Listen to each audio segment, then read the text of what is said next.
25 years is not a long time for most of us. But for one young man, it was almost an eternity. Not because he wanted it to be, but because he had no choice. Our son Mats was born in 1989. The suspicion that something was wrong started already when he was around 1 year. Mats was diagnosed with Duchenne in 1993 as a 4-year-old. Our world, in a way, fell apart. Our big fear was that eventually we would lose Mats. And our big hope was that there would be a cure. The cure didn't arrive. Mats died at the age of 25. Mats Steen was diagnosed with a deadly disease that slowly took his strength, year by year. His world got smaller, his body grew weaker, and by the time he was 25, he could barely move.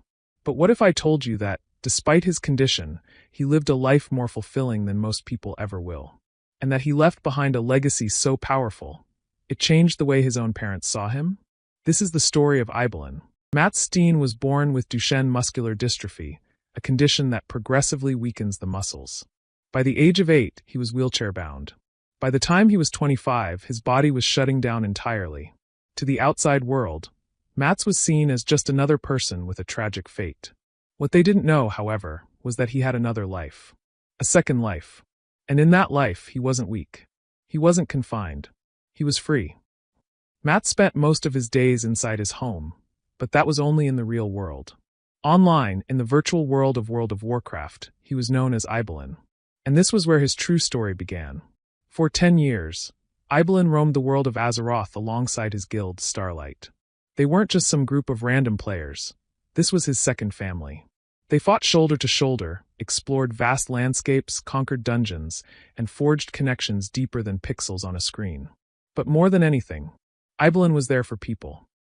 It wasn't just about quests or loot. It was about being there for people in ways that truly mattered. One time, a new player joined the guild, lost and confused. Ibelin took them under his wing, guided them through quests, gifted them useful gear, and helped them feel a sense of belonging that they never had before. Another time, a guildmate was struggling with depression. When the game world grew quiet at night, Ibelin would stay up, just talking to them for hours. He listened. He gave advice. He reminded them that they weren't alone. Then, there was a player going through heartbreak. They logged in after a painful breakup, feeling shattered. Instead of forcing them into a raid, Ibelin noticed something was wrong. So that night, instead of fighting bosses, they went fishing. Just fishing. Talking. Navigating through the kind of pain that hurts more than any battle. Ibelin wasn't just a gamer. He was a friend. A leader. And in the online world, he wasn't disabled, he was unstoppable. His guildmates saw him as a warrior, a strategist, a commander in battle.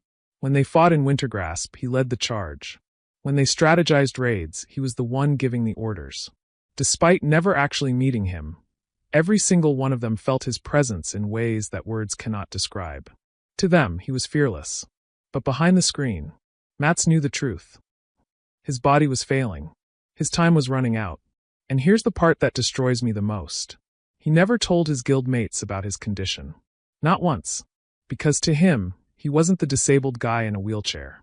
He was Ibelin. A leader. A legend.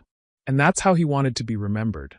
So, in 2014, at just 25 years old, Mats logged into World of Warcraft for the last time. And then he was gone. Forever.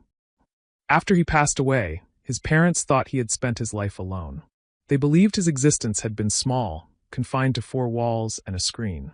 So to honor him, they wrote a simple farewell blog post, expecting only a few condolences from family and friends.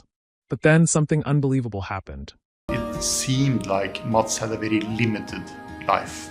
But then, after his passing, we learned that Mats was never isolated. He was never without friends. He was never without love. He was never without a community. And all of these experiences he got through a game called World of Warcraft.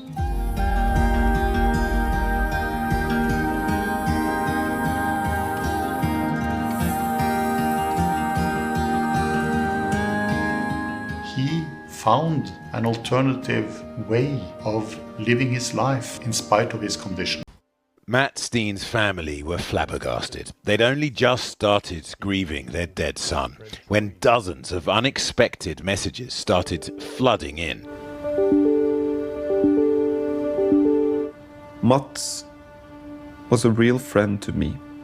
We were sitting in our living room on top of each other. We were crying. We didn't sleep. It's this blur that you are in the midst of.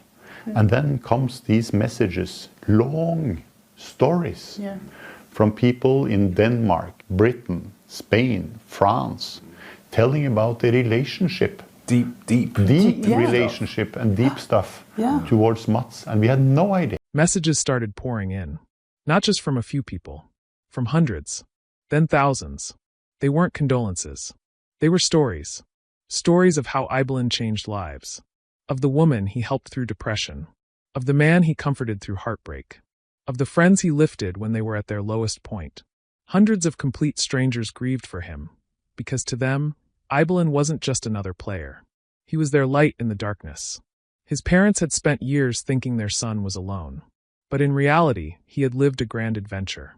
An extraordinary life, filled with friendship, love, and meaning. One of his guildmates wrote, Ibelin wasn't just a warrior in the game. He was a warrior in life. He carried us when we fell. We just never knew how much he was carrying.